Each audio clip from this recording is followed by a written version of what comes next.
I don't think there are any. At one time, I thought that there were, simply based upon documents that I'd seen while I was attached to the intelligence briefing team, Commander-in-Chief of the Pacific Fleet. At that time, and even for many years afterwards, I did not believe that the government would use me in that way. I had devoted my whole life to government service. I had been in the Air Force, I was in the Navy, I was a river patrol boat captain in Vietnam. I had proved myself. I had combat ribbons with the V for Valor. There was no doubt of my loyalty to my country. And maybe that's why it was so easy to use me, because I wouldn't doubt that what I saw was real. But over the years, I've done a lot of research. What I've discovered is there's no proof existing anywhere that extraterrestrials are real, or that have ever visited this planet, or that they exist anywhere in the universe. There is not one shred of evidence anywhere. There is lots of evidence, tons of it in fact, that there are a group of people collectively known as the Illuminati who want us to believe in some extraterrestrial threat from space so that they can cause a world government, bringing together of all the people to resist that external threat. We only need gaze back from Vietnam to today to see the extent to which these false flag operations, hoaxed events, exaggerated threats can stampede a populace and the Congress and the presidency into very dangerous and bad decisions. Now, the mother lode, the sort of the crown jewel of that kind of event is what has been planned assiduously since the 1950s, and that is a threat from outer space that is alien, that would unite the world around a military junta, a militarism, that would put all of humanity together, but against one or more extraterrestrial races. Now that plan, which they came up with in the 1950s, has been very carefully rolled out. I mean, this is, if you were to rank this on a scale of 1 to 10 of sensitive, compartmented intelligence, information, this is as high as it goes, 10. Now, I've had it confirmed, and it's going to be in our movie Unacknowledged. One of the people that's going to be in this movie is an Air Force Office of Special Investigations counterintelligence officer who confirms the false flag. Name, rank, serial number. Confirms the military's involvement in staging the abductions of humans, making it look alien. Confirms that he carried bags of cash to people in the mainstream media to influence stories and coverage of this issue. They have been wanting a certain acculturation around UFOs and ETs for the purpose of having the public think that it could be true, but they don't really know what it is. So right now, more than half the public, over this longitudinal, long-term psychological propaganda warfare program launched in the 50s, believe UFOs are real. They believe there's intelligent life in the universe. But that's about where the granular knowledge ends.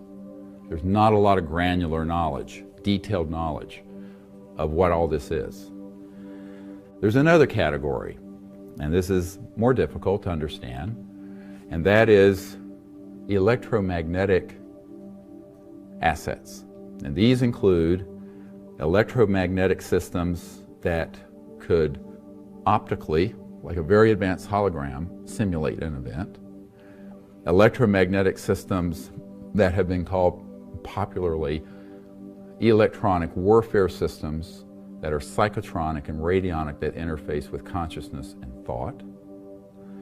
And electromagnetic systems that can affect large segments of the population when targeted.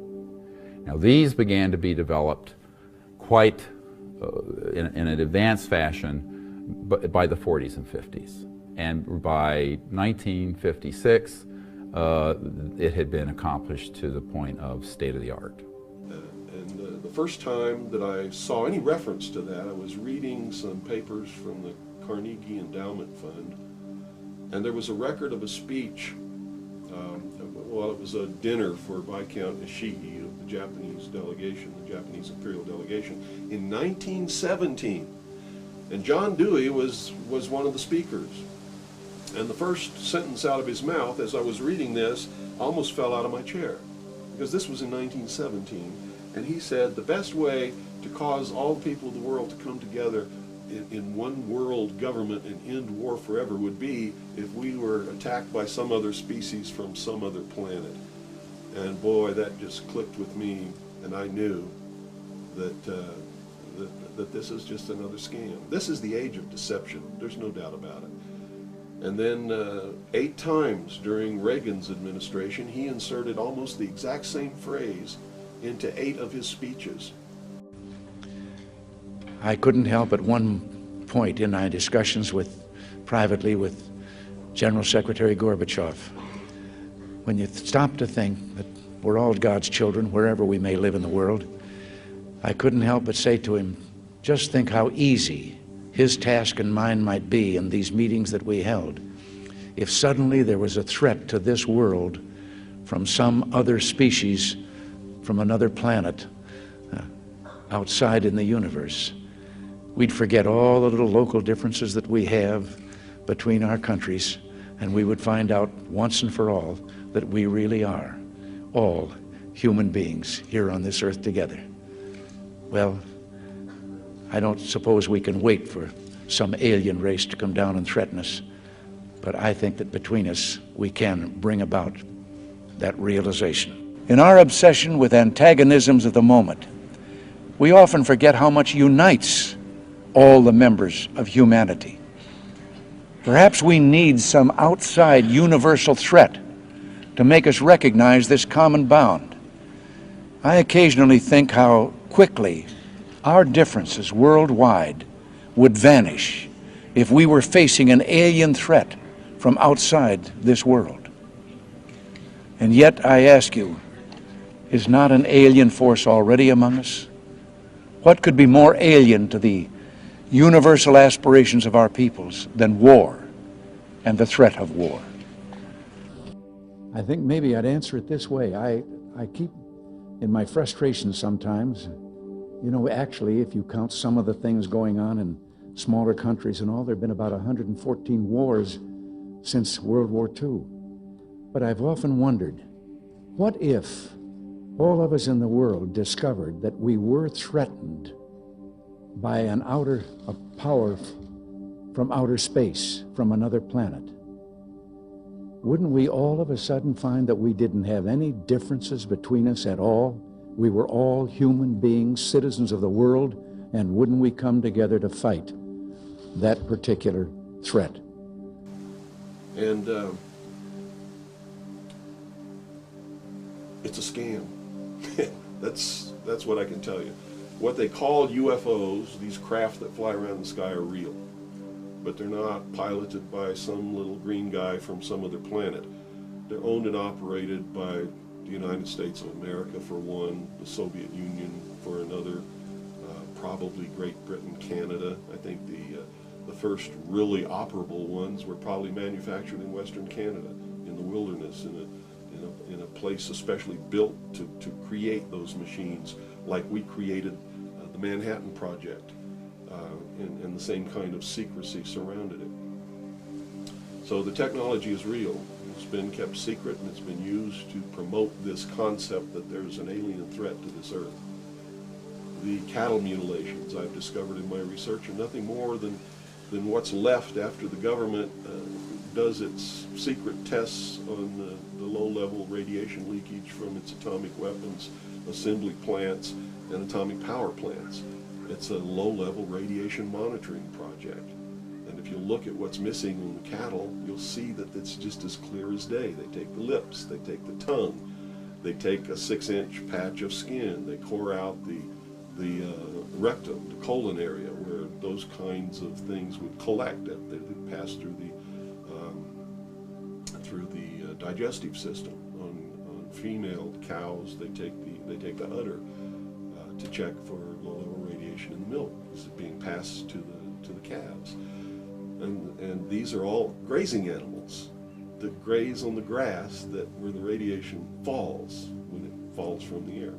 It's not quite up there with the 1947 Roswell incident, but the cow mutilations of the 70s remain one of New Mexico's biggest mysteries. Now there's a new book about it, and the author says he knows exactly what happened to all those cows. News 13's Amanda Goodman has the story. Amanda? Jess, the book was written by the son of the lead New Mexico State Police investigator. A warning, some of the images are graphic. A lot of the cattle were found with broken bones. They were found with harness marks because they were being lifted in some type of harness or clamp marks on their hooves or legs. That was life for ranchers in northern New Mexico in the mid to late 1970s. Cows were turning up dead, their carcasses mutilated, and no one knew why. People need to know what really happened, and hopefully this book will set the record straight. Greg Valdez is the author of Dulce Base, a new book about the cow mutilations. His dad, Gabe Valdez, was the lead investigator on the case for state police back in the 70s. The book is made up of his old case files. The evidence in the book will show that humans were involved in the mutilations. Officer Valdez's theory that government agencies were snatching the cattle for super secret Cold War experiments at an underground base in Dulce. Ranchers would routinely see them at night, before they went to bed, and then the next morning they would find them dead in the field or the pasture. Officer Valdez believed these government agencies returned the cattle to perpetuate the theory that aliens were responsible, to shield themselves from suspicion. The more people look in the wrong direction and towards aliens and stuff that's not supported by evidence, no one will ever be held accountable, and it'll just be a mystery. It's a move Valdez's son says has worked for the last 4 decades, and something he hopes the book will put an end to. Someone should be held accountable. Some of the other theories about what happened to the cattle included alien abductions, that the cows simply died of natural causes, and predators were responsible for the mutilation. Valdez says all evidence suggests humans were the ones responsible. Jess? Okay, Amanda, Gabe Valdez died 2 years ago. His son says he doesn't think the government will ever own up to what really happened. And it's just an incredible deception. And I'm just amazed that people have fallen for it in the manner that they have in the absence of any proof whatsoever. I mean, they cite hearsay as proof. Well, what about all of the alien abductions? They're not abductions, they're the results of a tremendously successful and very sophisticated mind control operation, all of which has been in development. Well, they started working on those kinds of things since before World War II, but they have perfected them. On my website, I have a patent of a machine that can read your brainwaves, can recombine them in a computer and send them back to you, and make you think things happened that never happened. I mean, you can't get a patent for something like that unless it really works. You have to prove it to the patent office. It works, a patent was issued. And this is just one of the things that snuck by them that hasn't, because when people invent things like this, they're sucked up by the government immediately, and then they're put behind the veil of national security and classified, and then nobody knows about them. But every once in a while, something sneaks by them. And when you do these searches in the patent office, and the trademark office, and in the copyright office, you come up with some real gems once in a while, and that was one. Hundreds of people in the valley say they are hearing voices in their heads. And those voices are being transmitted by microwave or other methods. Well, several viewers asked us to investigate what they call electronic harassment. KMIR 6's Angela Monroe joins us now with what she's discovered. Angela. Electronic harassment, synthetic telepathy, voice-to-skull technology. Chances are you haven't heard of these terms, but after searching the internet, I found dozens of websites dedicated to the phenomenon and several Valley residents who say they're victims. How much more can you invade me than to go into my brain? It sounds like somebody else is reading the book, only it's thoughts. We're not having a group hallucination. This is actually something that's happening. These men all live in the area, didn't know each other before the voices started, and say someone is playing mind games with them. Mostly it's a lot of derogatory comments about whatever you're thinking about. Only time I ever had a whole sentence, he said, "This is not about you." which just frosted me. If it's not about me, what the hell am I going through all this for? Kevin Bond says he used to have a normal life. I was living in the San Diego area, was clerking for a federal judge, and I noticed that I was being followed by a whole bunch of people. According to the websites, what Bond is describing is called gang stalking. He moved to Palm Springs to escape. I started hearing, as you'll hear, hearing voices and what they'll call voice to skull or microwave hearing. Bob Stansfield says his experience was similar and started a decade ago. They were active in following me around here, and I started hearing the voices a little bit after the vehicular stalking. Randall Ringer says the voices started when he was undergoing chemotherapy. The first thing that was said was, "Randall Ringer." And I sat up straight and I went into the bathroom, and I looked in the mirror, looked myself in the eyes, and I said, did that really happen? Bond says he's found more than 300 victims locally and is tracking others across the state through billboards. In Johnson Valley, a Freedom House just opened to help people who believe they are being targeted. To many of you who find yourselves the object of covert harassment, that there is hope and that you are not alone, and that we are striving to find legislation and we're working towards freedom for all. Derek Robinson leads a national group called Freedom from Covert Harassment and Surveillance. He says he knows who's playing mind games. Rogue government officials that are sponsoring this, also corrupt business officials, and private citizens. And he also told us how. Most of it is delivered by microwave, and I believe it's satellite delivered, whether someone is on a remote location using a laptop or next door using the desktop. Bond says neurotransmitter chips that run off body electricity have been inserted into some people. And they assign cell phone numbers to them.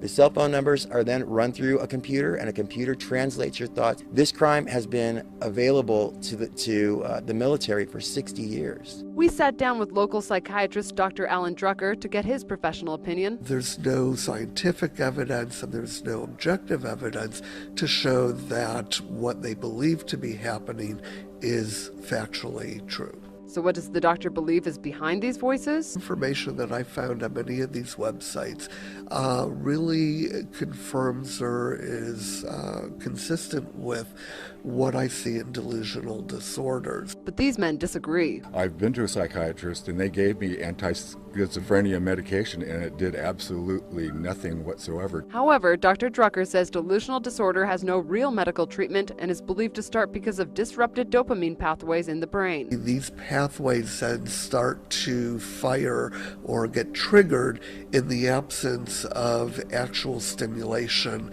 of a person actually speaking or the radio being on, etc. Dr. Drucker says dopamine can be disrupted for a variety of reasons: a genetic predisposition, illicit drugs, and even chemotherapy. These men have their own theories why they're being harassed. I think that I was targeted because I'm gay. I reported someone for selling what I thought they were selling drugs, and they were. Nationwide, this crime is committed about 60% against white women ages from 30 to 38. But in Palm Springs, it's almost 98% gay men. It does tend to occur more in populations of individuals who are marginalized or in some way stigmatized in society. But these men disagree and say police and the psychiatric community need to take them seriously. When I worked with the government, I heard a lot of people coming in saying, I'm hearing voices through my tooth.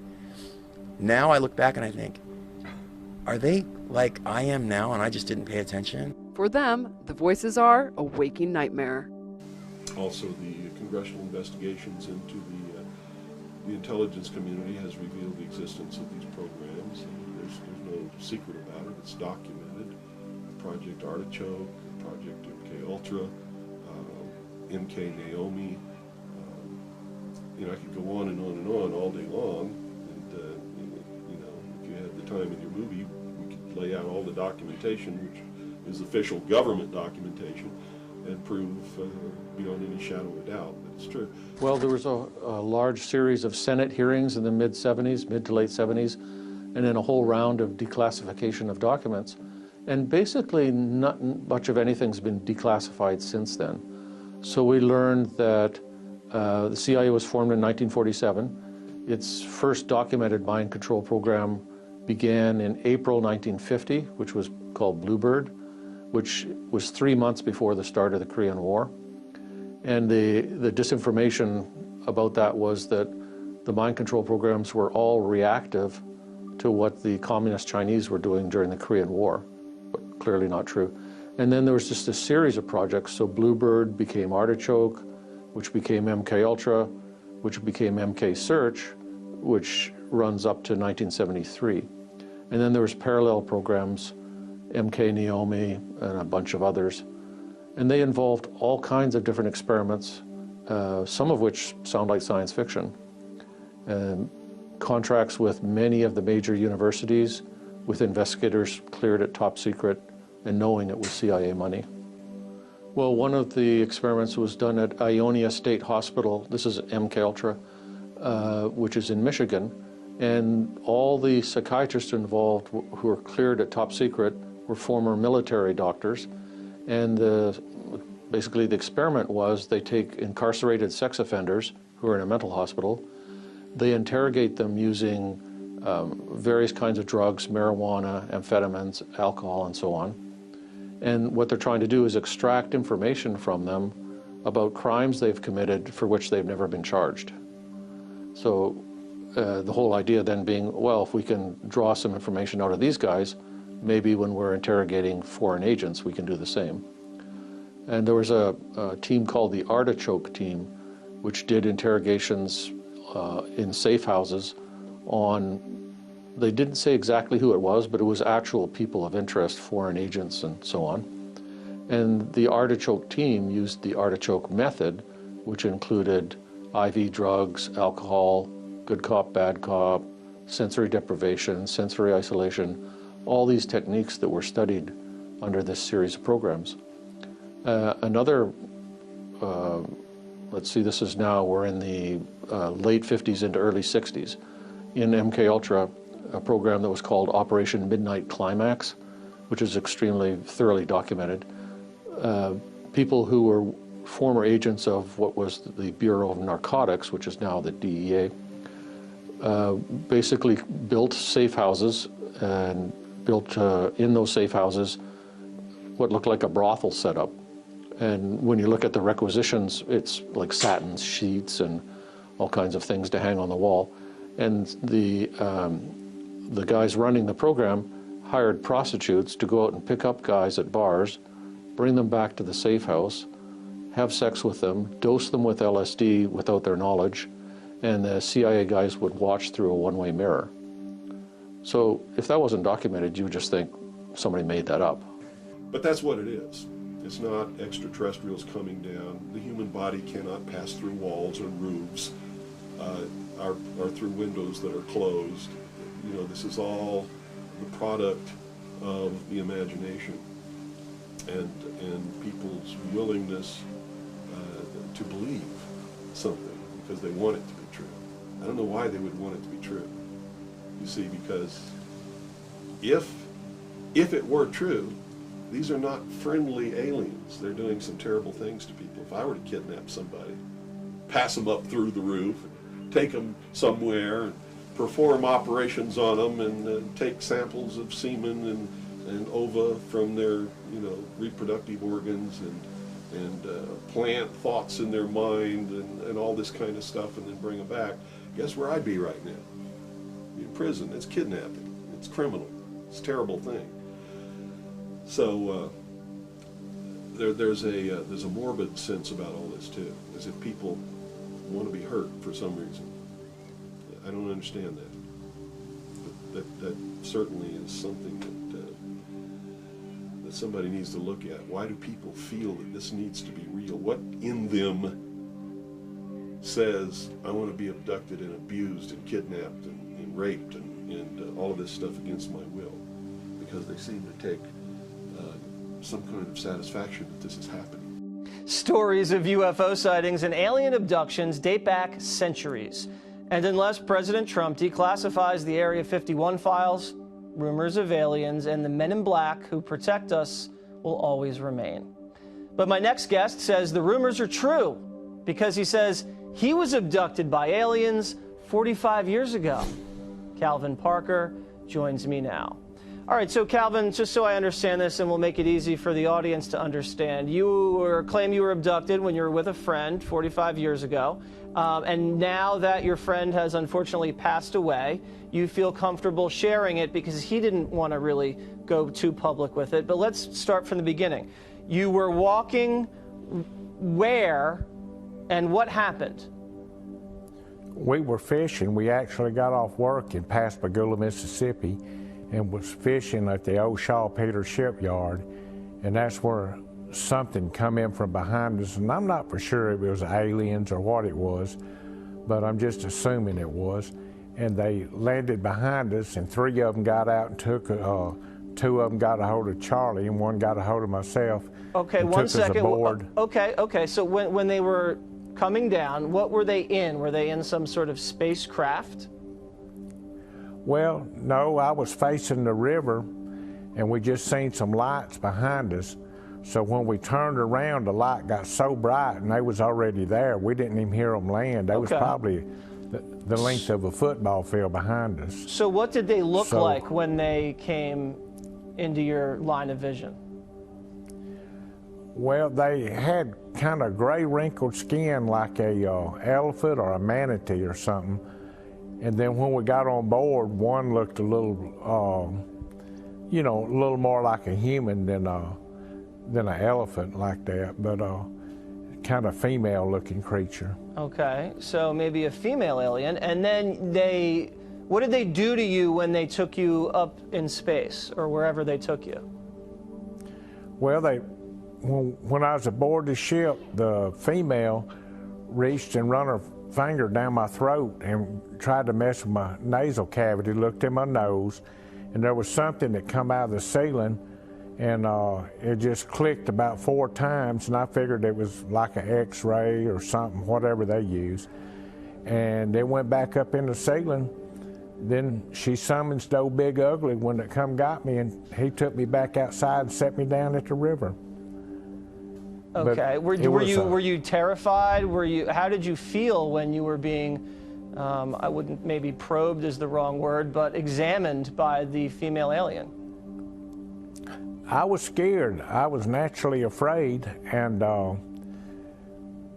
I think they give us an ejection, though, of some kind when they got us, and that's what we assumed when we got to the hospital the next day. Then they took us to Keesler to check us for radiation. And you say you passed a polygraph test. Is that true? I did a polygraph, a voice stress test. Wow. There was eyewitnesses to this account. Wow. I mean, Dr. Ford from the top of the show also passed a polygraph. So I don't know what to make of that. All right, listen, Calvin, I appreciate you coming on and telling us your story. And I wish you the best of luck in life. It sounds like you're doing just fine. And, you know, if they ever come get you again, tell them to come visit Waters World, all right? I'm ready to receive them. You know, if anybody has a doubt about the credibility of the story, they'll read the book, Pascagoula, The Closest Encounter, My Story, Calvin Parker. It's documented in there. Every little thing in that book is documented. All right. Well, Calvin, I'm glad you came onto Waters World, and thanks for sharing your story. Thank you for having me. And nobody's talking about the fact that this is a terrible thing to happen. If I were to do that to you, you wouldn't be too happy, would you? But somehow it's okay if an alien does it? I don't think so. It's all bullshit. It's a lie.